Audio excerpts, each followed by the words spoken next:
ನಮ್ಮ ದೇವನು ಸರ್ವ ಸಮರ್ಥನು. ಅಊದು ಬಿಲ್ಲಾಹಿ ಮಿನಶ್ ಶೈತಾನಿರ್ ರಜೀಮ್. ಬಿಸ್ಮಿಲ್ಲಾಹಿರ್ ರಹ್ಮಾನಿರ್ ರಹೀಮ್. ವಾಗ್ದತ್ತ ಮಹದಿ ಇಮಾಮರು ಮಸೀಹ್ ಅಲೈಹಿಸ್ಸಲಾತು ವಸ್ಸಲಾಮರು ನುಡಿಯುತ್ತಾರೆ,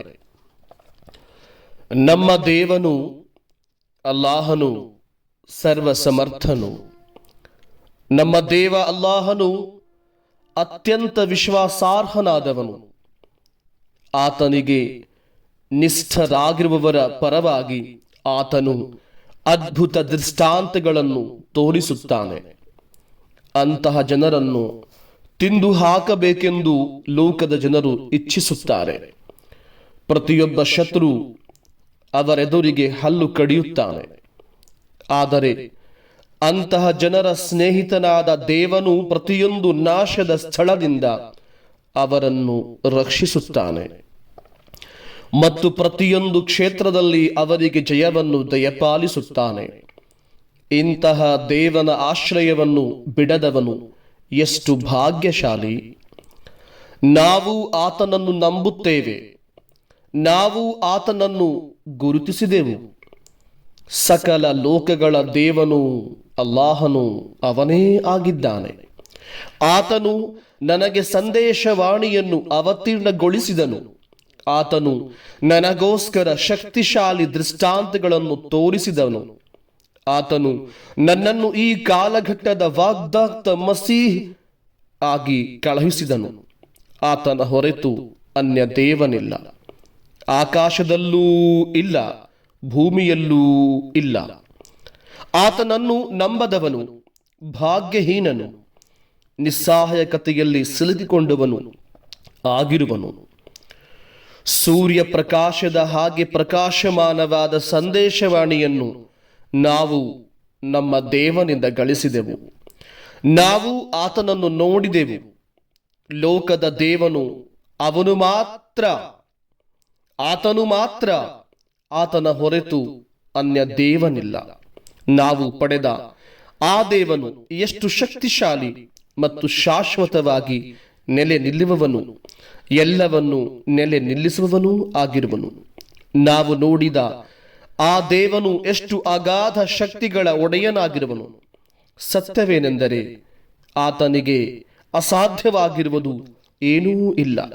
ಹೀಗಿದ್ದರೂ ಆತನು ತನ್ನ ಗ್ರಂಥ ಮತ್ತು ವಾಗ್ದಾನಗಳ ವಿರುದ್ಧವಾಗಿ ಏನನ್ನೂ ಮಾಡುವುದಿಲ್ಲ. ಆದುದರಿಂದ ನೀವು ಪ್ರಾರ್ಥಿಸುವಾಗ ಅಜ್ಞಾನಿಗಳಾದ ಪ್ರಕೃತಿವಾದಿಗಳ ಹಾಗೆ ಆಗಬೇಡಿರಿ. ಆತನು, ಆ ನಮ್ಮ ದೇವನು ಎಷ್ಟು ಶಕ್ತಿಶಾಲಿಯಾಗಿದ್ದಾನೆ. ನೀವು ಪ್ರಾರ್ಥಿಸುವಾಗ ಅಜ್ಞಾನಿಗಳಾದ ಪ್ರಕೃತಿವಾದಿಗಳ ಹಾಗೆ ಆಗಬೇಡಿರಿ. ಅವರು ತಮ್ಮ ಯೋಚನೆಗಳಿಗನುಸಾರವಾಗಿ ಪ್ರಕೃತಿ ನಿಯಮವನ್ನು ರೂಪಿಸಿದ್ದಾರೆ. ಅದಕ್ಕೆ ದೇವನ ಗ್ರಂಥದ ಅಂಗೀಕಾರ ಮುದ್ರೆ ಇರುವುದಿಲ್ಲ. ಅವರು ತಿರಸ್ಕಾರಕ್ಕೆ ಪಾತ್ರರಾದವರಾಗಿದ್ದಾರೆ. ಅವರ ಪ್ರಾರ್ಥನೆಗಳು ಎಂದೂ ಅಂಗೀಕರಿಸಲ್ಪಡಲಾರವು. ಅವರು ಅಂಧರಾಗಿರುವರು, ದೃಷ್ಟಿಯುಳ್ಳವರಲ್ಲ. ಅವರು ಮೃತರಾದವರಾಗಿರುವರು, ಜೀವವನ್ನು ಹೊಂದಿಲ್ಲ. ಅವರು ಸ್ವತಃ ರೂಪಿಸಿದ ನಿಯಮವನ್ನು ದೇವನ ಮುಂದೆ ಇರಿಸುತ್ತಾರೆ. ಅವರು ದೇವನ ಸೀಮಾತೀತ ಶಕ್ತಿಗಳಿಗೆ ಹದ್ದು ಬಸ್ತುಗಳನ್ನು ನಿರ್ಧರಿಸುತ್ತಾರೆ. ಅವರು ಅವನನ್ನು ಬಲಹೀನನೆಂದು ಗಣಿಸುತ್ತಾರೆ. ಆ ಜನರ ಸ್ಥಿತಿಗೆ ಅನುಸಾರವಾಗಿ ದೇವನು ಅವರೊಂದಿಗೆ ವರ್ತಿಸುವನು. ಆದರೆ ಪ್ರಾರ್ಥನೆಗೆ ನಿಲ್ಲುವಾಗ ನೀನು ಕಡ್ಡಾಯವಾಗಿ ಹೀಗೆ ದೃಢವಾಗಿ ನಂಬಬೇಕು: ನಿನ್ನ ದೇವನು ಅಲ್ಲಾಹನು ಪ್ರತಿಯೊಂದು ವಸ್ತುವಿನ ಮೇಲೆ ಅಧಿಕಾರ ಹೊಂದಿರುವವನು. ಆಗ ನಿನ್ನ ಪ್ರಾರ್ಥನೆಗೆ ಅಂಗೀಕರಿಸಲ್ಪಡುವುದು. ಆಗ ನಿನ್ನ ಪ್ರಾರ್ಥನೆ, ನಿನ್ನ ದುಆ ಅಂಗೀಕರಿಸಲ್ಪಡುವುದು, ಸ್ವೀಕರಿಸಲ್ಪಡುವುದು. ನೀನು ದೇವನ ಅಲ್ಲಾಹನ ಶಕ್ತಿ ಸಾಮರ್ಥ್ಯಗಳ ಅದ್ಭುತಗಳನ್ನು ಕಾಣುವೆ. ಅವುಗಳನ್ನು ನಾವು ಕಂಡಿದ್ದೇವೆ. ನಾವು ಹೇಳುವುದು ಕಥೆಯಲ್ಲ, ನಾವು ಪ್ರತ್ಯಕ್ಷವಾಗಿ ಕಂಡುದರ ಬಗ್ಗೆ ಸಾಕ್ಷ್ಯ ಹೇಳುತ್ತಿದ್ದೇವೆ. ದೇವನನ್ನು ಪ್ರತಿಯೊಂದು ವಸ್ತುವಿನ ಮೇಲೆ ಅಧಿಕಾರ ಹೊಂದಿದವನು ಎಂದು ನಂಬದವನ ಪ್ರಾರ್ಥನೆ ಅಂಗೀಕಾರ ಪಡೆಯುವುದಾದರೂ ಹೇಗೆ? ಅವನಿಗೆ ಬಂದೆರಗುವ ಕಷ್ಟಗಳ ಕಾಲದಲ್ಲಿ ಆತನು ದೇವನನ್ನು ಪ್ರಾರ್ಥಿಸುವುದಕ್ಕೆ ಧೈರ್ಯ ಹೊಂದುವುದಾದರೂ ಹೇಗೆ? ಅವನ ದೃಷ್ಟಿಯಲ್ಲಿ ಎಂತಹ ಪರಿಸ್ಥಿತಿಯಲ್ಲಿ ಕಷ್ಟಗಳ ನಿವಾರಣೆಯು ಪ್ರಕೃತಿ ನಿಯಮಕ್ಕೆ ವಿರುದ್ಧವಾಗಿದೆ. ಆದರೆ ಓ ಭಾಗ್ಯಶಾಲಿಯಾದ ಮನುಷ್ಯನೇ, ನೀನು ಹಾಗೆ ಮಾಡಬೇಡ. ನಿನ್ನ ದೇವನು ಅಸಂಖ್ಯಾತ ನಕ್ಷತ್ರಗಳನ್ನು ಸ್ತಂಭಗಳ ಸಹಾಯವಿಲ್ಲದೆ ತೂಗಾಡಿಸಿರುವನು. ಆತನು ಆಕಾಶ ಭೂಮಿಗಳನ್ನು ಅಸ್ತಿತ್ವವಿಲ್ಲದ ಸ್ಥಿತಿಯಿಂದ ಅಸ್ತಿತ್ವಕ್ಕೆ ತಂದಿರುವನು. ನಿನ್ನ ಅವಶ್ಯಕತೆಗಳನ್ನು ಈಡೇರಿಸಿಕೊಡಲು ಶಕ್ತಿ ಇಲ್ಲದವನೆಂದು ನೀನು ಅವನ ಬಗ್ಗೆ ಶಂಕಿಸುತ್ತಿರುವೆಯೋ? ನಿನ್ನ ಈ ಶಂಕೆಗೆ ನಿನ್ನನ್ನು ವಂಚಿತನನ್ನಾಗಿ ಮಾಡುವುದು. ನಮ್ಮ ದೇವನಲ್ಲಿ ಅಸಂಖ್ಯಾತ ಅದ್ಭುತಗಳಿವೆ.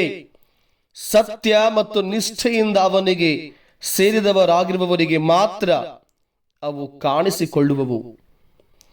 ಅವನ ಶಕ್ತಿ ಸಾಮರ್ಥ್ಯಗಳ ಬಗ್ಗೆ ದೃಢ ವಿಶ್ವಾಸ ಹೊಂದದ ಸತ್ಯ ಮತ್ತು ನಿಷ್ಠೆ ರಹಿತರಾದ ಜನರಿಗೆ ಆತನು ತನ್ನ ಅದ್ಭುತಗಳನ್ನು ತೋರಿಸಿಕೊಡುವುದಿಲ್ಲ.